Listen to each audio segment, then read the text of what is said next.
অসমতো জুবিলি পালন কৰা হয় নহয় জানো এনিভাৰ্চাৰী বুলি কয় আৰু এই 25 বছৰত পালন কৰে 50 বছৰত পালন কৰে 75 বছৰত 100 বছৰ 125 বছৰ 150 বছৰ 175 200 250 যিমান তাৰ নামবিলাকো বেলেগ বেলেগ বৰ টান টান নাম জুবিলি আৰু এই কোন ধৰ্ম বুলি কথা নাই স্কুল কলেজ যিমান আছে ইনষ্টিটিউশ্যন যিমান আছে নহয় জানো সবতে জুবিলি পালন কৰা হয় এইটো হিন্দুবিলাকৰ জুবিলি এইটো খ্ৰীষ্টিয়ানবিলাকৰ জুবিলি বা এইটো মুছলমানবিলাকৰ জুবিলি এনেকৈ আছে জানো জুবিলিটো জুবিলিয়ে সবে এইটো পালন কৰে বোলে আমাৰ স্কুলখন আজি 50 বছৰ হ'ল গতিকে সোণালী জয়ন্তী আমাৰ এইখন হস্পিটেলখন ইমান বছৰ হ'ল সোণালী জয়ন্তী 100 বছৰ হ'ল চেণ্টিনেৰী এনেকুৱা এইবিলাক আছে তো একচুৱেলি এই জুবিলি মানে কি জুবিলি শব্দৰ অৰ্থটো হৈছে কি শিঙা শিঙা বা পেঁপা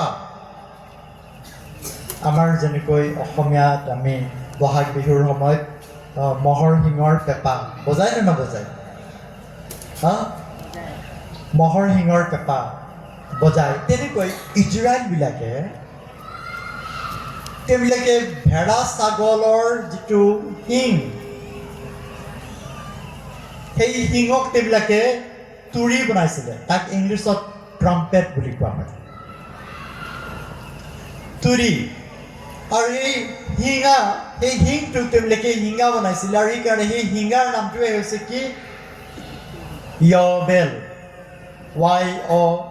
YOBEL য়বেল একচুৱেলি য়বেল শব্দটো ইব্ৰী শব্দ ইব্ৰী মানে ইজৰাইল মানুহবিলাকৰ ভাষাৰ এটা শব্দ হৈছে য়বেল আমাৰ অসমীয়াত কি বুলি কয় অসমীয়া জুবিলিটোক কি বুলি কয় বাইবেলে কি কয় একচুৱেলি জুবেল জুবেল বছৰ বুলি কয় জুবেল লেবিয়া 25 অধ্যায় আপুনি যদি পঢ়ে তেতিয়া আপুনি জুবিলিৰ বিষয়ে স্পষ্ট আপোনাৰ ধাৰণা হ'ব তো আমি শুনিলোঁ জুবিলি মানে কি হয় শিঙা হয় বা পেঁপা হয় বা ট্ৰাম্পেট হয় দ্বিতীয় নম্বৰ এই শব্দটো ক'ৰ হয় অৰিজিনেলি ইব্ৰী ভাষাৰ ইব্ৰী কোন ভাষাৰ কোন মানুহে কয় ইজৰাইল মানুহবিলাকে কয় যিহুদী মানুহবিলাকে কয় এই যিটো আইডিয়া এই যিটো প্লান কাৰ হয় ঈশ্বৰ জীৱাৰ হয় প্ৰেজ দ্য লৰ্ড ঈশ্বৰ জীৱাৰ হয় প্লান এইটো জুবিলি আচলতে ক'বলৈ গ'লে জুবিলিটো কোন ধৰ্মৰ হয়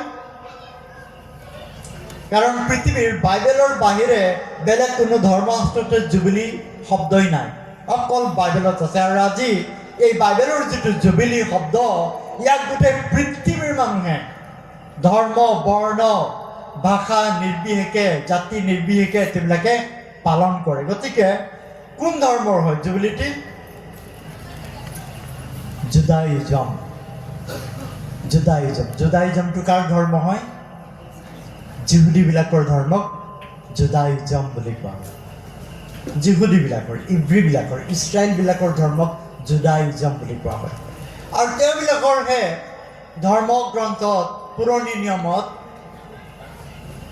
জুবিলি বুলি শব্দটো আছে জয়েল য়বেল YOBEL য়বেল আৰু লেটিন তাৰপিছত ইংলিছত এনেকৈ ট্ৰান্সলেশ্যন কৰি ইয়াক আমাৰ অসমীয়াত এতিয়া জুবেল বছৰ কৰিছে বা আমি সদ্যহতে জুবিলি বুলি কওঁ তো এই যিটো বছৰ ইয়াক ঈশ্বৰে দিলে আৰু ইয়াকে বিশেষ উদ্দেশ্য আছে তাকে মই থুলমূলকৈ কৈ সামৰিম ইয়াক ঈশ্বৰে এনেকৈ ক'লে তোমালোকে সপ্তম দিনা যেনেকৈ মই সকলো কামৰ পৰা বিশ্ৰাম ল'লোঁ বিশ্ৰাম বাৰ কি বাৰ হয়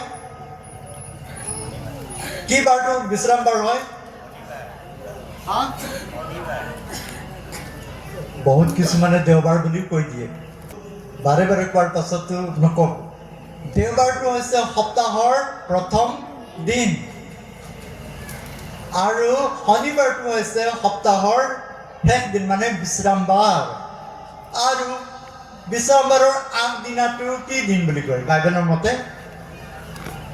আয়োজনৰ দিন সেইটো কি বাৰ হয় শুক্ৰবাৰ মনত ৰাখিব শুকুৰবাৰটো আয়োজনৰ দিন শনিবাৰটো বিশ্ৰাম দিন ৰবিবাৰটো সপ্তাহৰ প্ৰথম দিন ঈশ্বৰে ক'লে যে মই যেনেকৈ 6 দিন কাম কৰি শনিবাৰ দিনত সপ্তম দিনা মই যেনেকৈ ৰেষ্ট কৰিলোঁ, ইজৰাইলৰ মানুহবিলাকক ক'লে তোমালোকে 6 বছৰ তোমালোকে খেতি কৰিবা আৰু সপ্তম বছৰত তোমালোকে হ'লে খেতি নকৰিবা।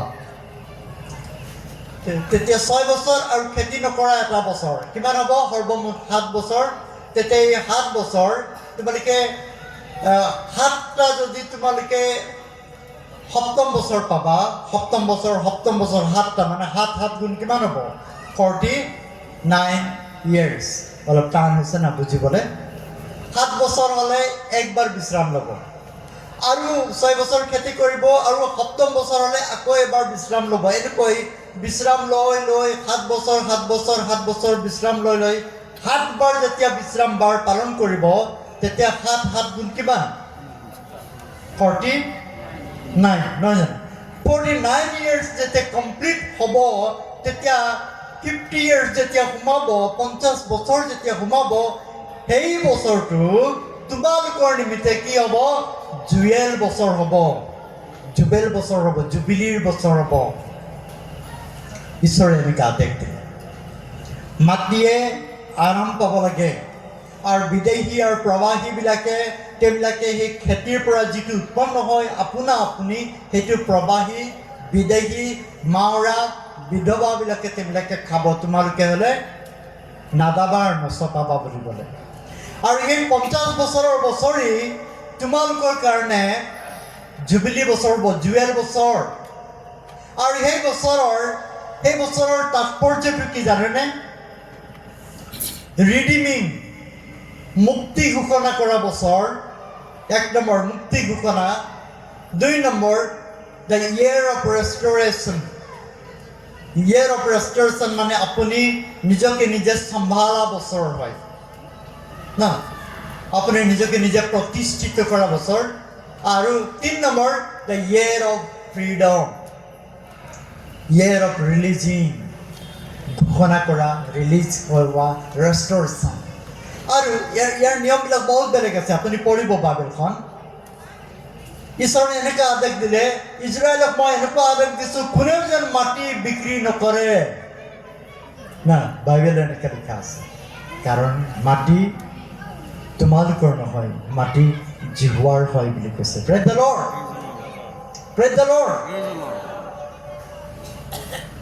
আজি চাগে আমাৰ কাৰণেই সেইটো ক'লে আৰু যে আমাৰ আদিবাসী মানুহবিলাকে আমি মাটি বিক্ৰী কৰিব নালাগে, নহয় জানো? আমাৰ মানুহবিলাকো আধা আধি আছামেই আমাৰ মানুহৰ আছিলে, আধা আধি আছাম বিক্ৰী কৰি পিছুৱাই গৈ চেছ না খেতি মাটি। জিহুৱাই ইজৰাইলৰ মানুহবিলাকক ক'লে তোমালোকে কিন্তু কেতিয়াও মাটি বিক্ৰী কৰিব নোৱাৰা, কাৰণ মাটি তোমালোকৰ নহয়, মাটি জিহুৱাৰ হয়। আজিও এই মাটি জিহুৱাৰ হয়। কিন্তু ইজৰাইলৰ মাজত এটা আছিলে কাৰোবাৰ, কি বন্ধকত দিব পাৰে, বন্ধকত। তো আপোনালোকে পঢ়িব 25 অধ্যায়, যেতিয়া লেবিয়া, তেতিয়া আপোনালোকে জানিব। এইটো মই এইটো নকওঁ, দেখা দেৰি হ'ব। এনিৱে তো কি হ'ল, কিছুমান এনেকুৱা গৰীব মানুহ আছে, এনেকুৱা দৰিদ্ৰ মানুহ আছে, যিবিলাক মানুহে তেওঁলোকে বন্ধক দি দিয়ে মাটি, আৰু তেওঁলোকে মোকলাব নোৱাৰে।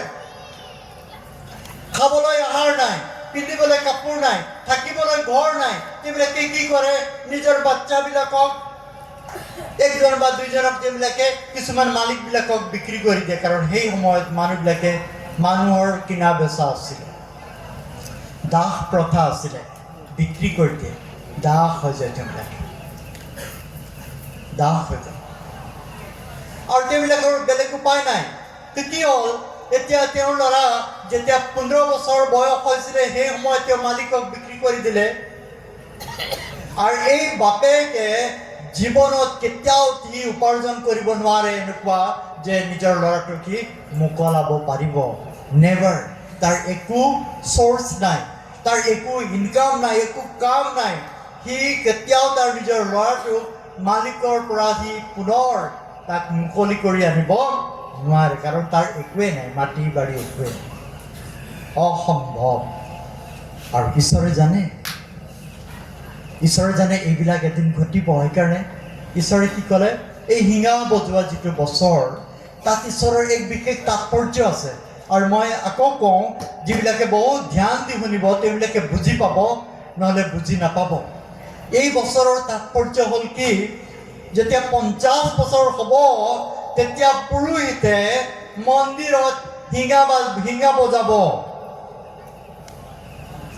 আৰু যিদিনাখন 50 বছৰ হ'ব আৰু পুৰোহিতে হিঙা যেতিয়া বজাব মন্দিৰত একেবাৰে আৰ্লি ইন দ্য মৰ্ণিং দুপমুকালিতে তেতিয়া মালিকবিলাকে যিমান টকাৰেই দাস কিনিছে 2জন ল'ৰাক কিনিছে 3জন ল'ৰাক কিনিছে আৰু 2জনী ছোৱালীক কিনিছে যিমানেই টকা নিদিয়ক কিয় সেই পেপাৰ মাত শুনাৰ লগে লগেই মালিকবিলাকে এই দাস দাসীবিলাকক ৰিলিজ কৰি দিব লাগিব এৰি দিব লাগিব তেওঁলোকক মুকলি কৰি দিব লাগিব তেওঁলোকক স্বাধীন কৰি দিব লাগিব প্ৰেজ দ্য লৰ্ড হালেলুয়া বুজি পাইছে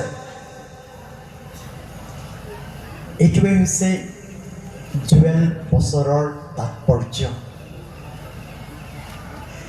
বাপেকে কেতিয়াও নিজৰ সন্তানবিলাকক আনিব নোৱাৰে কিন্তু যিদিনা হিঙা বাজিব সেইদিনাখন সেই মালিকে তাৰ দাসবিলাকক এৰি দিব লগা হয় কাৰণ সেইটো ঈশ্বৰে দিয়া এটা আজ্ঞা আৰু তেওঁ পালন কৰিব লাগিব 2 নম্বৰ কি যেতিয়া এই দাসবিলাকক যেতিয়া মালিকে এৰি দিয়ে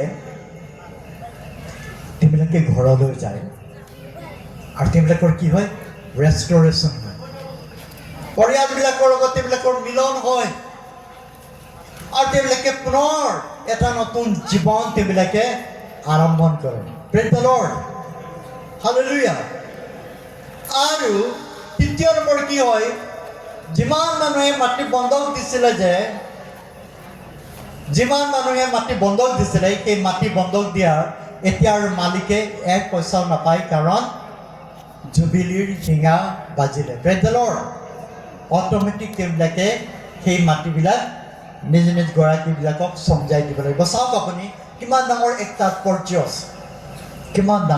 তাৎপৰ্য আছে আৰু যীশুৱে কি বুলি কৈছে লোকে লিখা শুভবাৰ্তা 4 অধ্যায় মই অকণমান পাঠ কৰি দিম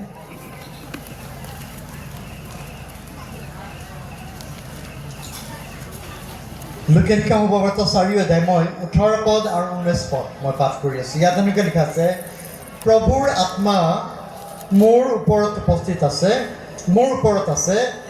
কিয়নো দৰিদ্ৰবিলাকৰ আগত শুভবাৰ্তা প্ৰচাৰ কৰিবলৈ তেওঁ মোক অভিষিক্ত কৰিলে বন্দীয়াৰৰ আগত মুক্তিৰ আৰু অন্ধবিলাকৰ আগত পুনৰাই চকু পোৱাৰ কথা ঘোষণা কৰিবলৈ চেপা খোৱাবিলাকক মুকলি কৰিবলৈ আৰু প্ৰভুৰ ৰাজ্য বছৰ ঘোষণা কৰিবলৈ মোক পঠালে প্ৰেজ দ্য লৰ্ড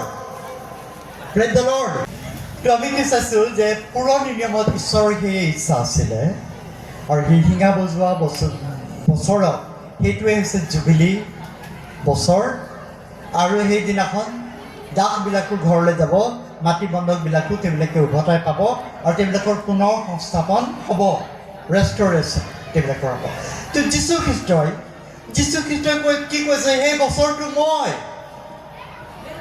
সেই বছৰ ঘোষণা কৰিবলৈ সেই গ্ৰাহ্য বছৰ ঘোষণা কৰিবলৈ মই আহিলোঁ বুলি কৈছে চেপা খোৱাবিলাকক মুকলি কৰিবলৈ অন্ধবিলাকক দৃষ্টি দিবলৈ দৰিদ্ৰবিলাকক উপকাৰ কৰিবলৈ মই আহিলোঁ বুলি কৈছে যীশুৰ লগত কেনেকৈ ৰিলেট হৈছে যীশুৱে নিজে সাক্ষ্য দিছে আৰু শেষত যদি আমি চাওঁ বাইবেলৰ প্ৰথম কৰিন্থিয়া 4 অধ্যায়